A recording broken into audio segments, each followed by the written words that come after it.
جمال الوجود بذكر الإله وتصفو الحياة بنور هداه جمال الوجود بذكر الإله. Peers can serve both positive and negative functions during adolescence. In my practice, I have come across many instances of negative peer pressure that can lead adolescents to making riskier decisions or engage in more problematic behavior than they would alone or in the presence of their family.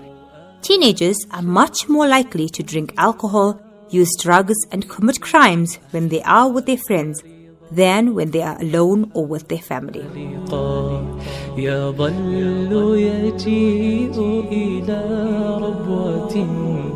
During second break at Rosewood High School, Dayyan joins the boys on the soccer field. Hey guys, wanna kick a ball around? Laugh out loud, Dayyan.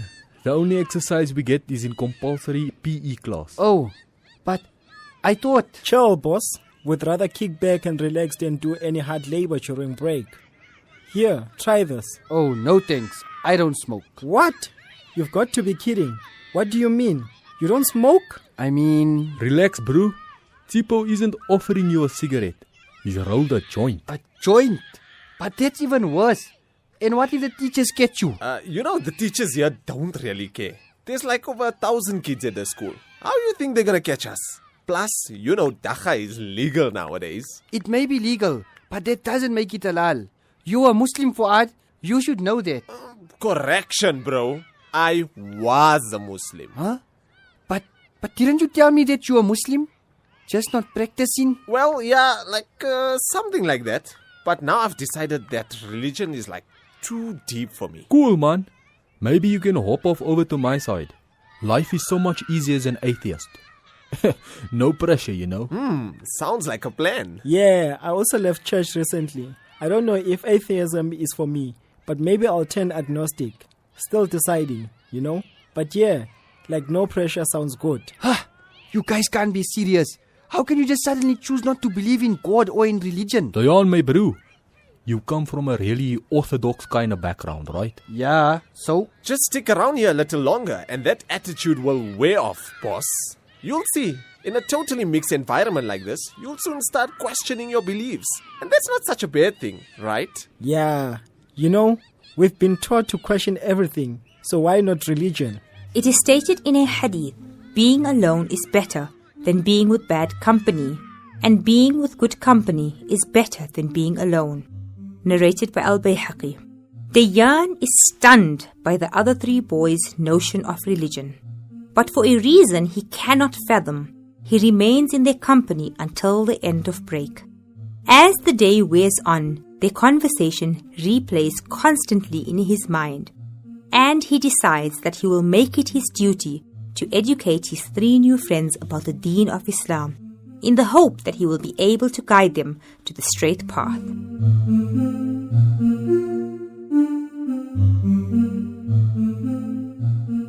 That very same morning, Tasneem's mother comes from Southville to visit her, but she finds nobody home. Auntie Miriam calls her daughter on her cell phone, and since Tasneem is busy shopping at Rose Mall, she joins her there. They meet up at a coffee shop. Mommy, why didn't you tell me you were coming? I'd have prepared lunch for you. I thought I'd surprise you, Tess. I haven't been to the mall in ages. Is this coffee shop new? It opened recently, Mommy. It's the only halal one in this mall. I ordered you a latte. All right. Here it is already.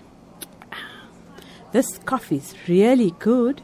So tell me, how's it going with all of you since the move? It's been good, alhamdulillah. Despite the usual challenges, of course. But I think I've managed quite well.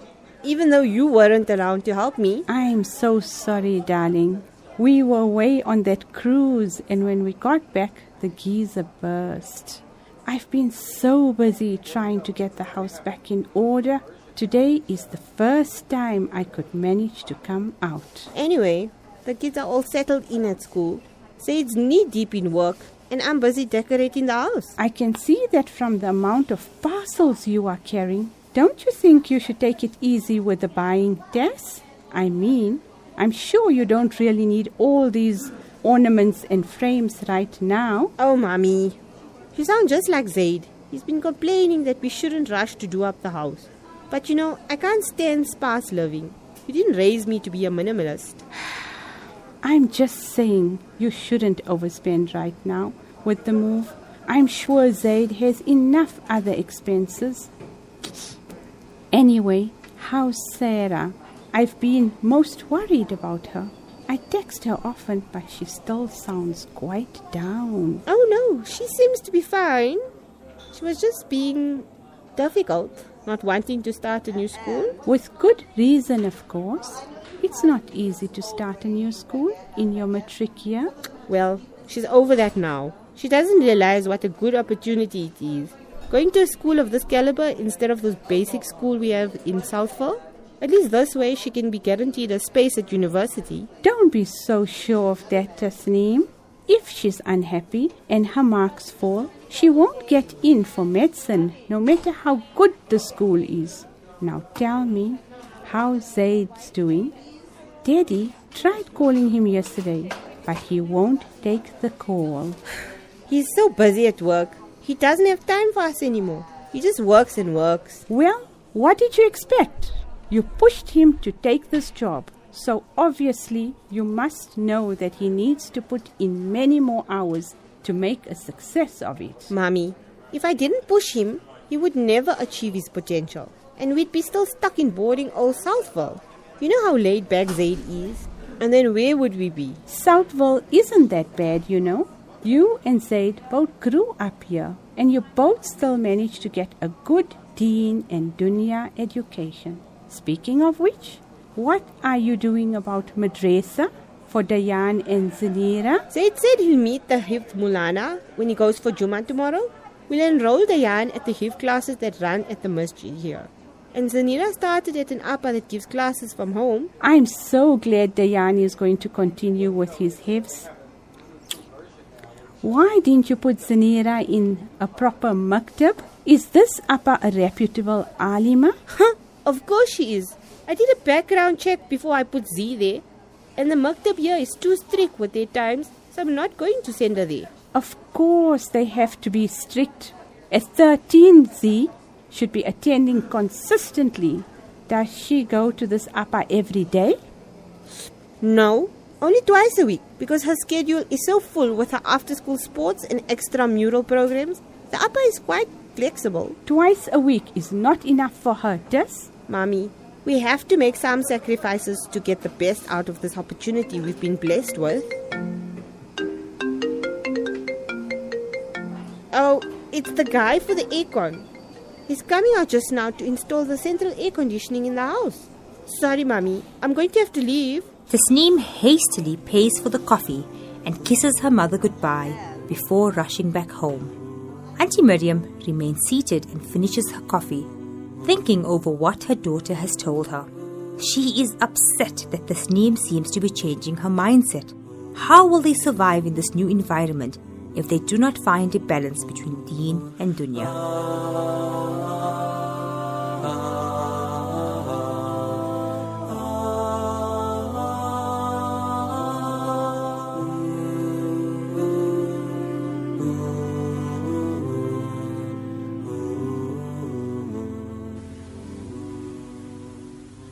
السلام عليكم ورحمة الله. السلام عليكم ورحمة الله.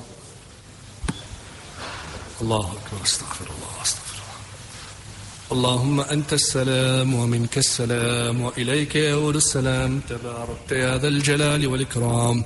اللهم لك الحمد كله ولك الشكر كله. اللهم لك الحمد عدد خلقه ورضا نفسه وزنة عرشه ومداد كلماته. اللهم صل على محمد. اللهم صل على روح محمد في الأرواح وعلى جسد محمد في الأجساد وعلى قبر محمد في القبور. اللهم صل على محمد طب القلوب ودوائها وعافية الأبدان وشفائها ونور الأبصار وضيائها.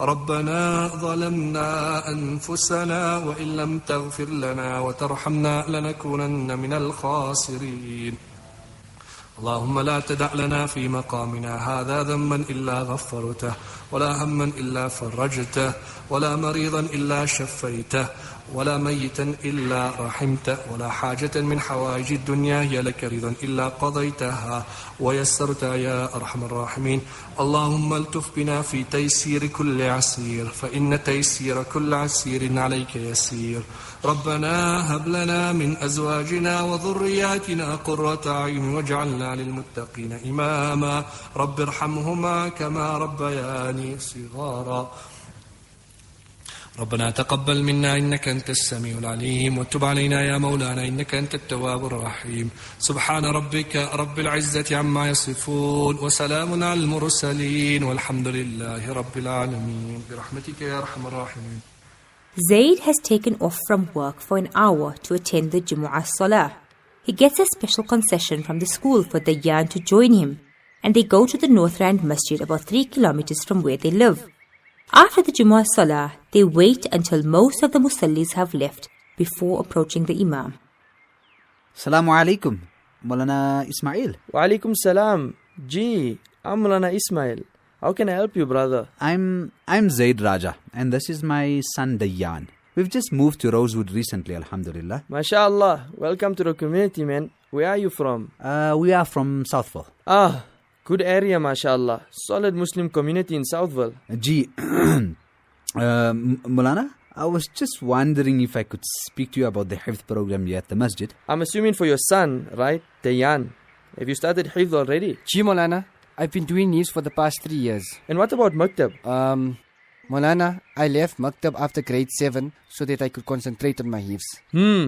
I see a lot of that nowadays, and personally, I don't think it's such a good idea to leave Maktab at such a young age. I do try to incorporate a bit of fiqh in my teaching, but unfortunately, there isn't much time for it. How many paras have you completed thus far? Just over 14. Which school are you at, Dayyan? At Rosewood High. I have quite a few boys from there who come for Hifz. Lots of them even make it for the Fajr class. And a few of the older ones come for the Asr to Isha class. I think Dayyan will have to come for both. We'd like him to complete before his matric here, hopefully. If you are dedicated and consistent, it is possible, inshallah. Many of the boys here have other commitments like sports, so their level of dedication is not as it should be, but that's all up to you. Maulana, we'll make sure that Dayyan is here regularly, inshallah, and that he takes his sabak really serious. Inshallah, I know most of the Hifz Ustad prefer new students to start from the beginning again, but I feel if your door is good enough, I'm willing to let you continue with sabak. Now, Dayyan, I need to listen to you read. Come, you can start. وإذا صرفت أبصارهم تلقاء أصحاب النار. Dayyan willingly reads his last sabak to Maulana Ismail, and the Ustad is impressed by his reading. He enrolls him at the class, and Zaid is relieved they have found such a suitable class for Dayyan so quickly after the move.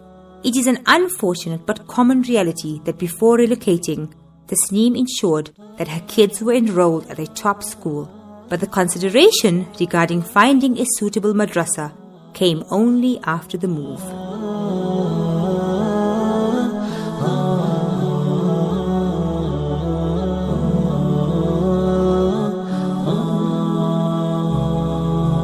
Dada Rashid is at his first samosa run. He has come to see the widow Hajrabai, who is originally from Durban.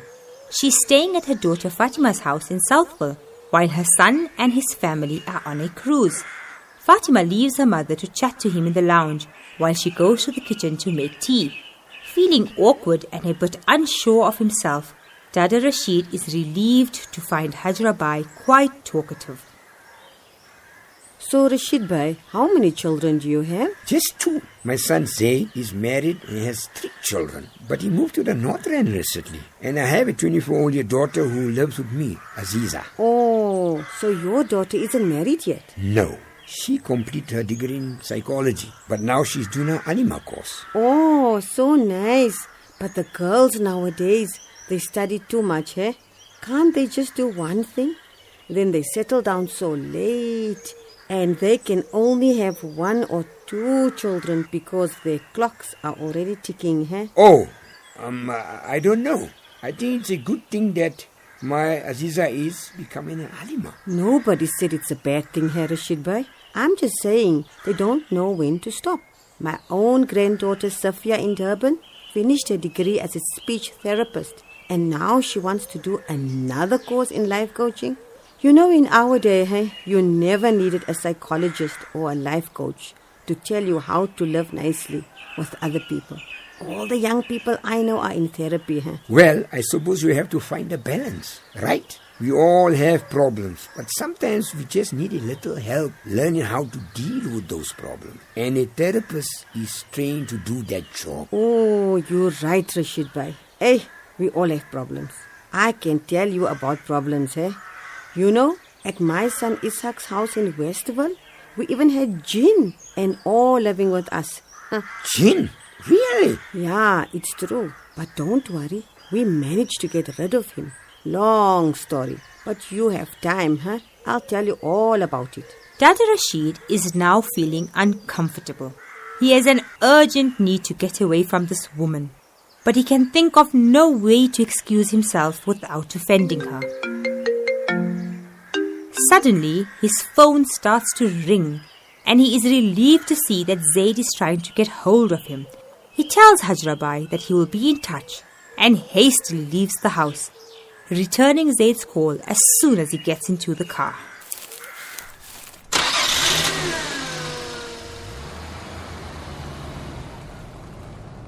Assalamu alaikum. Alaikum salam. Abba, I've been trying to get hold of you for a while now. Gee, sorry, I was just caught up. Where are you, Abba? I went to see someone. Oh, anyone I know? I don't think so. She's from Durban. She? Abba, are you seeing a woman? I am not seeing a woman. Zaid, I came to see a woman with the intention of getting married. Aziza told me you want another wife. I can't believe you're thinking of getting married, Abba. Like so soon after Ummi passed away. Really, Zaid? That thought hasn't crossed my mind before. But I am fit and healthy, and I see no reason why I should stay alone for the rest of my life. Abba, is this because we moved away and left you and Aziza alone? No, of course not. Don't you understand, son? It's not the same without your mother. I am lonely, and if it means finding another wife to fill that void, then that's exactexactly what I will do.